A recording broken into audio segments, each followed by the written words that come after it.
মানুষকে বলা হয় সৃষ্টির সেরা জীব, কিন্তু সৃষ্টির সেরা জীব হয়েও মানুষের নিজে নিজে আকাশে ওড়ার ক্ষমতা নেই, কারণ মানুষের তো আর পাখির মতো ডানা নেই। কিন্তু আকাশে ওড়ার এই স্বাদ মানুষকে দিয়েছে মানুষেরই আবিষ্কার করা আকাশযানগুলো। মানুষের ডানা না থাকলেও এই বিমানগুলোর সাহায্যে মানুষ পাড়ি জমাচ্ছে এক দেশ থেকে আরেক দেশে, পরিচিত হচ্ছে নতুন নতুন মানুষের সাথে, নতুন নতুন কালচারের সাথে। পৃথিবীর এক প্রান্তের মানুষের সাথে অন্য প্রান্তের মানুষ চাইলেই এখন দেখা করতে পারে। অন্যদিকে পৃথিবীর সবকিছুই প্রতিদিন একটু একটু করে আপডেট হচ্ছে, আর সেদিক দিয়ে পিছিয়ে নেই আধুনিক বিমানগুলোও। আর আজ আমরা দেখতে চলেছি বিশ্বের সবচেয়ে বড় 5টি বিমান, যার আকার এবং ধারণ ক্ষমতা দেখলে রীতিমতো আপনি অবাক হয়ে যাবেন। অ্যান্টনভ AN-225 মারিয়া। এটি এ যাবৎ নির্মাণ হওয়া পৃথিবীর সবচেয়ে বড় বিমান। সোভিয়েত ইউনিয়নের দৈত্যকার এই কার্গো বিমানটির টেক অফ ক্যাপাসিটি 250 টন, যার ধারের কাছেও নেই পৃথিবীর অন্যান্য কার্গো বিমানগুলো। বিমানটি পরিচালনার জন্য মোট 6 জন ক্রুর প্রয়োজন হয়, যার মধ্যে 2 জন পাইলট, 4 জন প্রকৌশলী। দৈত্যকার এই কার্গো বিমানটি লম্বায় 275 ফিট 7 ইঞ্চি, এর হাইট 59 ফিট 5 ইঞ্চি। বিমানটির ম্যাক্সিমাম স্পিড ঘন্টায় 850 কিলোমিটার। বিমানটির খালি অবস্থায় ওজন 2,85,000 কেজি। এই কার্গো বিমানটি একবার ফুয়েল নিয়ে টানা 18 ঘন্টা উড়তে পারে, কারণ এর ফুয়েল ক্যাপাসিটি 3 লাখ লিটারেরও বেশি। এই বিমানটি দেখাও একটা সৌভাগ্যের বিষয়, কারণ সোভিয়েত ইউনিয়ন এই মডেলের বিমান একটি মাত্রই তৈরি করেছে। এই মালবাহী বিমানটি প্রথমবার আকাশে উড়ানো হয়েছিল 21 ডিসেম্বর 1988 সালে। এই হেভিওয়েট কার্গো বিমানটি নিরাপদে ল্যান্ডিংয়ের জন্য সর্বমোট 32টি চাকা ব্যবহার করা হয়েছে, যেটি বিমানের জন্য ব্যবহার করা সর্বোচ্চ পরিমাণ চাকা। লোড এবং আনলোড করার জন্য বিমানটির সামনের অংশ উপরের দিকে উঠানো এবং নামানো যায়। দৈত্যাকৃতির এই কার্গো বিমানটির ন্যাশনাল 214টি রেকর্ড এবং 124টি ওয়ার্ল্ড রেকর্ড রয়েছে। বিমানটি নির্মাণ করতে ঠিক কত টাকা ব্যয় হয়েছে সে বিষয়ে সুনির্ভর কোনো তথ্য পাওয়া যায়নি, তবে ধারণা করা হয় কার্গো বিমানটির নির্মাণ ব্যয় 250 থেকে 300 মিলিয়ন মার্কিন ডলার। Airbus beluga. এটি আধুনিক যুগের একটি কার্গো বিমান, যার নিকনেম হচ্ছে সুপার ট্রান্সপোর্টার বেলুগা। আর বেলুগা শব্দের অর্থ হচ্ছে হোয়াইট হোয়েল বা সাদা তিমি। আর আপনারা হয়তো দেখেই বুঝতে পারছেন যে কার্গো বিমানটি দেখতে অনেকটাই সাদা তিমির মতো। এই অসাধারণ কার্গো বিমানটি মাত্র 5টি তৈরি করা হয়েছে। এয়ারবাস বেলুগা ম্যানুফ্যাকচার করে থাকে ইউরোপের এয়ারবাস নামক প্রতিষ্ঠান, এবং বিমানটির user Airbus Transport International. Unique লুকিংয়ের এই কার্গো বিমানটি সর্বপ্রথম আকাশে উড়ানো হয়েছিল 1995 সালে। বিমানটি পরিচালনার জন্য 2 জন ক্রুর প্রয়োজন হয়। কার্গো বিমানটি লম্বায় 184 ফিট এবং উচ্চতায় 56 ফিট 1 ইঞ্চি।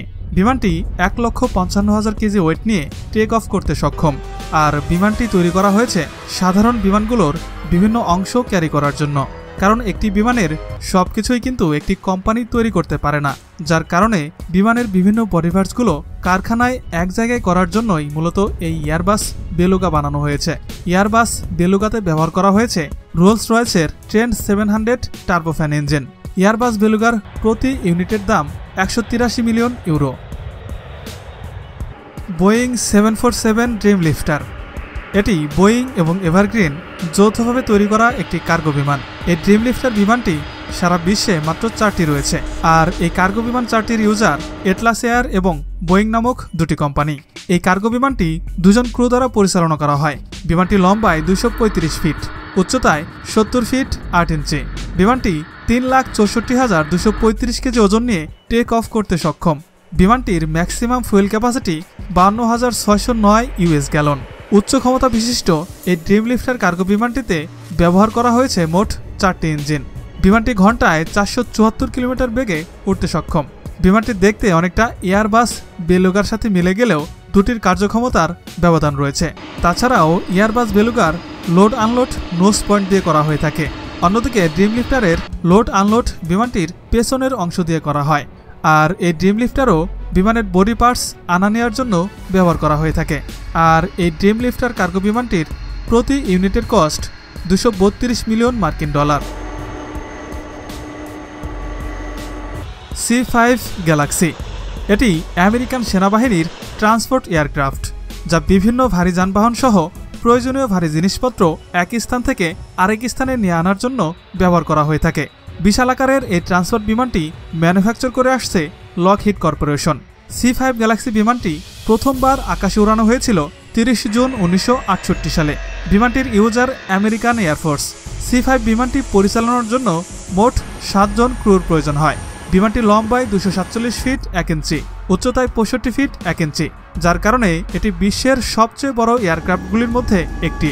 শক্তিশালী এই বিমানটি 3,81,018 কেজি ওজন নিয়ে টেক অফ করার ক্ষমতা রয়েছে। আর এই শক্তির কারণ হচ্ছে বিমানটিতে ব্যবহার করা হয়েছে হাই বাইপাস টার্বোফ্যান ইঞ্জিন।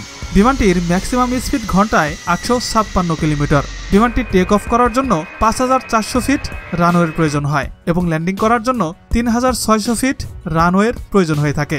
বিমানটিতে মোট 28টি চাকা ব্যবহার করা হয়েছে, যার 24টি পেছনে এবং 4টি সামনে। বিমানটির সামনে লোড আনলোড করার জন্য নোজ সিস্টেম রয়েছে, যেটি আপ এবং ডাউন করার সিস্টেম রয়েছে। C5 কার্গো বিমানটি নির্মাণ করার পরে ছোট বড় মোট 41টি ওয়ার্ল্ড রেকর্ড করেছে। বিশাল আকৃতির এই কার্গো বিমানটি তৈরি করার জন্য 224.29 মিলিয়ন মার্কিন ডলার খরচ হয়েছে। Boeing C-17 Globemaster 3। আমেরিকার বোয়িংয়ের তৈরি এই বিশাল মিলিটারি ট্রান্সপোর্ট এয়ারক্রাফটটি বিশ্বের অন্যতম একটি কার্গো বিমান। বিমানটির ন্যাশনাল অরিজিন আমেরিকা হলেও ইন্ডিয়ান এয়ারফোর্স, যুক্তরাজ্যের রয়্যাল এয়ারফোর্স সহ বিশ্বের বেশ কয়েকটি দেশের কাছে এই বোয়িং C-17 কার্গো বিমানটি রয়েছে। এই কার্গো বিমানটি মিলিটারিদের বিভিন্ন মিশনে পৌঁছে দেওয়া এবং মিলিটারিদের প্রয়োজনীয় ভারী জিনিসপত্র স্থানান্তর সহ বিভিন্ন কাজে ব্যবহার করা হয়ে থাকে, কারণ এই ধরনের কার্গো বিমানগুলো যে কোনো দেশের ডিফেন্স বাহিনীর গতি বাড়িয়ে দেয়। আকাশপথের দানবাকৃতির এই প্লেনটি সর্বপ্রথম আকাশে উড়ানো হয়েছিল 15 সেপ্টেম্বর 1991 সালে। বিমানটি পরিচালনার জন্য মোট 3 জন ক্রুর প্রয়োজন হয়। কার্গো বিমানটি লম্বায় 174 ফিট, উচ্চতায় 55 ফিট। বিমানটিতে ব্যবহার করা হয়েছে 4টি Pratt and Whitney PW100 turbofan engine, যার কারণে এই কার্গো বিমানটি 2,65,352 কেজি ওজন নিয়ে টেক অফ করার ক্ষমতা রাখে। বিমানটি টেক অফ করার জন্য 3,000 ফিট রানওয়ের প্রয়োজন হয় এবং ল্যান্ডিং করার জন্য প্রয়োজন হয় 3,500 ফিট রানওয়ের। বহুমুখী ক্ষমতার এই বিমানটি ঘন্টায় 950 কিলোমিটার বেগে উড়তে সক্ষম। বিমানটির 28,000 গ্যালন ফুয়েল ক্যাপাসিটি রয়েছে। এই C-17 কার্গো বিমানটির প্রতি ইউনিটের কস্ট 340 মিলিয়ন মার্কিন ডলার।